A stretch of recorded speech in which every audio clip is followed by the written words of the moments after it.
Votează Dorin Chirtoacă, primarul faptelor concrete.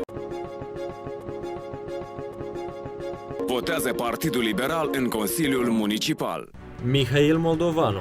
Mihail Moldovanu, Ministerul Sănătății într-o singură persoană, acuzat în 5 dosare penale pentru trafic de droguri în anii 90. Deține o casă de circa 6 milioane lei, 3 apartamente, terenuri funciare peste 12 hectare. Cu și participarea sa are loc înstrăinarea multiplelor bunuri imobiliare aflate la balanța Direcției Sănătate Chișinău. De exemplu, havuzul din fața spitalului numărul 3 este cedat deputatului PL, Iurie Dârda, al doilea în lista celor mai bogați funcționari din Republica Moldova pentru anul trecut. Declarat oficial 17 milioane lei potrivit banii MD. Tot acestui deputat i-a fost transmisă parcarea din preajma SCR pentru construcție de blocuri cu ajutorul vicedirectorului Direcției Generale Arhitectură, Urbanism și Relații Funciare, Mihaela Iacob, actualmente deputat PL și concubină lui Moldovanu. Mihail Moldovanu este numit în calitate de șef Direcție Sănătate ilegală în funcție, fără a fi organizat un concurs. Moldovanu ocupă ilegal fotoliul de interimar mai bine de 2 ani.